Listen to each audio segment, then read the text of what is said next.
Hey everyone, welcome back to CNS Outdoors. Got a request from one of our members here, subscribers, to take us through and show us how I make my jigs and the things that I need, or should I say you need to do to get started. I just wanted to let everybody know that this is something that can get a little costly. You're going to have some kind of an investment into it. But if you like to create your own jigs, if you like to modify stuff, this is a great little hobby to be in. So I just wanted to say that right off the bat. It is expensive to get into, but again, I really enjoy it. It's something that gives me time in the winter to pass by when I'm here, and it's in preparation of the bass tournament season. So let's get started with it. So one of the first things I wanted to show you here that is a necessity if you're going to be pouring your jigs. You're working with lead. I like to have this respirator here just because you're working with molten lead. One of the things you want to make sure of is you have a lot of fresh air and ventilation, which I have out in my little shop, because you're going to need something to melt this lead with. Now, this is a production style pot. You can use all kinds of different things. You can make it as basic if you want. Just taking an old pan from your wife's collection. I wouldn't say to do that, but you could just do that and have a little burner underneath it to melt this lead. So you're going to need that production pot. You're going to need some lead, of course, too. And as you can see, those are my castings that I've had off of jigs that I've already poured. Now, one of the things I'm going to tell you about when it comes to the lead is you want to get good quality lead, soft lead. A lot of guys, they like to use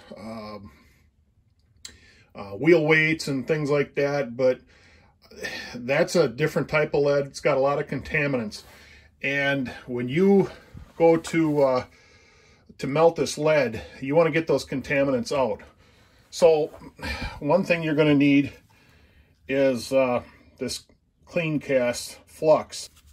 Comes in a powder form, kind of starts to clump together with humidity, of course, but you're going to want to put that clean cast into your melted lead. That's going to get rid of all the dirt and stuff in there, because you definitely want to get that dirt out. Now, you got to have a slag pot of some sorts. That's what this is. This is all dirt down here that's come off of the lead that I've used. And I usually use pretty good clean lead. It'll help pour. It won't clog up your pot. Unless you're using a ladle, then I guess you can use whatever kind of lead you want. But these production pots, it's pretty important to keep those things clean. So you're going to need yourself a little tin can that catches the drippings, and the aluminum can does really good to let you get that lead free. If you use like a coffee tin or something like that, that'll usually that lead will stick onto the bottom, and it's a real bugger to get off. So that's what you're going to need when you're pouring. Now, you will need a screwdriver if you have a production pot, and that'll go in the back here. That tightens that down, so if you start to drip, then you can kind of turn it one way or another, and that'll stop the dripping from going all over, because again, you're working with melted lead, or molten lead, I should say. I usually have a file that I file the heads off of, where I take that. As you can see where you're cutting it off the top, I don't have any poured that I didn't take the tops off of, but I'll smooth those out with that file. I'll pull the jigs out with needle nose pliers or the forceps here. You're going to need a gate cutters to get that lead off the top. You know, here's a real good one. You can see where I was talking about with the lead there. There you go. You can kind of see the point. So when you use that gate cutters, you'll always have something there at the bottom end. some kind of a point. So then you file that off and make it nice and smooth. So those are the tools you're going to use when you're pouring. Now, there's different styles of molds. I like to use the Do-It molds.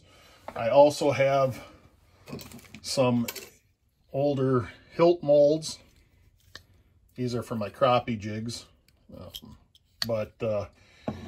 Yeah, the Do-It molds really work good. When you get these, here's a new one that I bought. It'll tell you the different sizes that you can use, or you can make, I should say. You know, this one goes from a 1/16 all the way up to a 1/4 ounce. This is one I bought for my Ned heads. When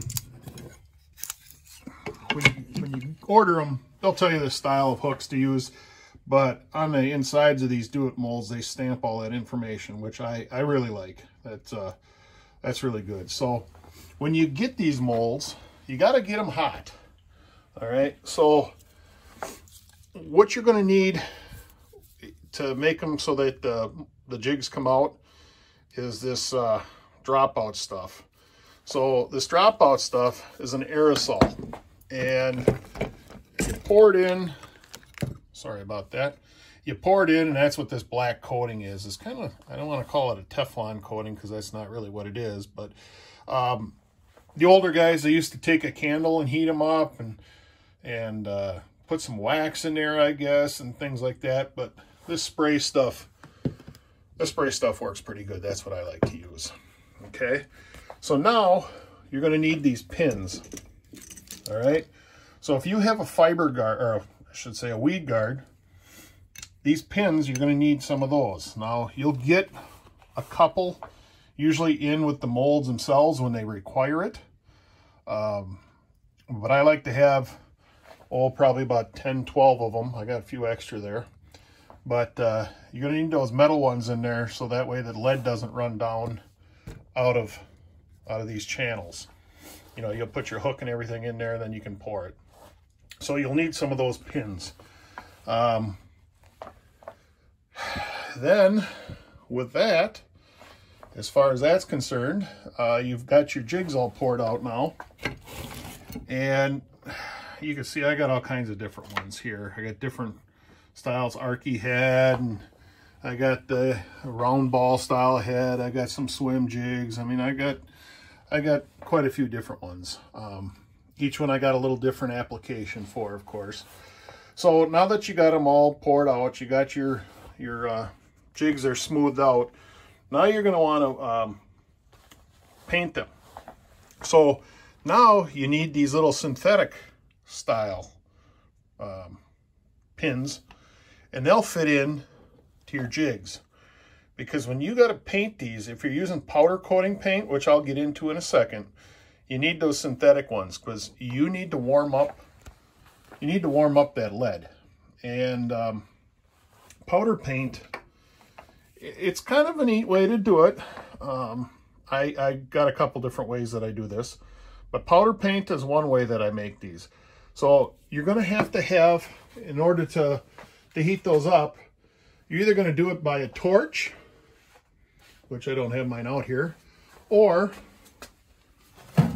you're going to do it, and this is what I use, is just a regular old heat gun. So you'll heat those up, and then just grab your pliers, and you take them, and like I said, you heat them up, and then you dip them in this paint. But I have made my own fluid beds. All right, so these fluid beds here I made out of PVC. You can make these really cheap. PVC, and then this is just regular old tubing that you buy in the pet store section, because you're going to buy one of these cheap bubblers, aerators, and you'll hook them up, and in that fluid bed you got your paint up in here, and it bubbles up the paint. So you just drop her down and the paint will adhere to that hot jig. All right, so when you're done, then you've got one of these easy off bake ovens. You put that in there, turn it up to about 300 to 325, bake that jig on, paint on the jig, I should say, for about 15 minutes. That'll harden it up. I like to use a finisher when I do that. Just a seal coating. That helps keep it from chipping. Now, if you're not going to use the powder paint, you can use the old vinyl paint, like so. You're going to need yourself some brushes, of course. Get those at Harbor Freight, cheap.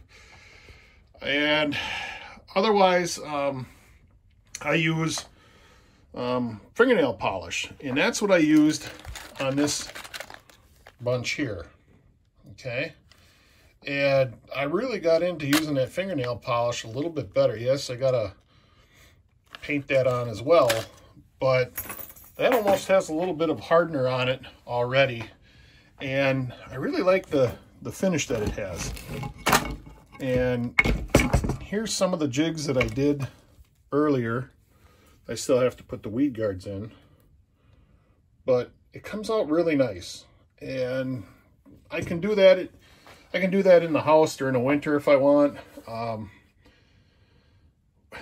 It's worked out real nice. And then I put that clear coat on, and boy, I'll tell you what, that really makes a nice difference. So overall, you get all that done. All right, so now you got these jig heads here, and you've got them painted. Well, what's the next step you got to do? Here's a head that I had painted, and I used a powder paint on this one. So there is a little bit of a difference, but powder paint's got its advantages. You can get them done a lot quicker over the, using a regular brush and vinyl or whatever. But all right, so now we've got that done. Now, if you want to get into tying, you're going to need one of these vices. As you can see, I've got a hook in there. So you'll have that vise. You're going to buy that vise. You're going to need thread and bobbin. Okay, so that's going to take and tie your round like so, and then you got the skirting material. I like to buy mine in bulk, but you can also get it in the smaller packages here. I don't use this color very often. I use it more as an accent, but so that's why I don't buy that in bulk. But you can get all this stuff.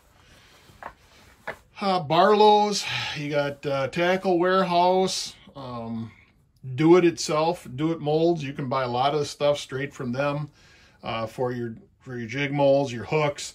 So if you go all over the internet, you can find it all in these different places. A lot of people are starting to get out of it, so you can kind of get it from Marketplace on Facebook, or through your local bait shop. There's always somebody, maybe a rummage sale. But after you get done with all that, I guess I should have told you, the other thing I really like to use is this Loctite, blue Loctite, when I'm tying my jigs. After I've got the jigs tied on here, let me see if I can show you one here. These are kind of boogered up together, but I don't know if you can see it here. But I'll tie these jigs, and I use, as you've seen, thread. What I'll do is I'll take the Loctite after I've tied them and put that right on the threads. That seems to hold it together pretty tight. When putting these weed guards in like there into that channel, that Loctite usually does a pretty good job of holding it in. So just buy the Loctite anywhere. I get that at Menards. So most of this stuff, like I said, you're gonna buy it off of Barlow's. You're gonna buy it off of Do It Molds. But those are some of the items that you need. So hope this has all been informative if you want to get into this. Well, other than a slight mess of my fishing shop here, hope that helped you out. And again, there's a lot of different places that you can buy this stuff online. You can find them on Rummage Sales Marketplace. There's a lot of guys that are getting out of it. So just kind of feel your way around as to where you're going to get your best deal, because it can get costly. I usually pour during the spring when it gets a little warmer. That way, when you're melting your lead and you're pouring it into your molds, it pours a little easy. You never want your molds to cool down. So again, I pour the jigs up in spring, whole bunch of them, and then during the winter, or as I need them, I come out here, paint them, and tie them up, and it's a lot of fun. So hope this gives you a little bit of an idea of what to use, and like I said, enjoy it. So tight lines and shoot straight, everyone. And if you like our videos, let us know. We're trying to bring you a lot more content. Fishing season's going to start, so we'll actually have some fishing videos. Hoping to get some turkey hunts on video for you. So stick with us. We're trying. So thanks again, and like and subscribe. Have a good day.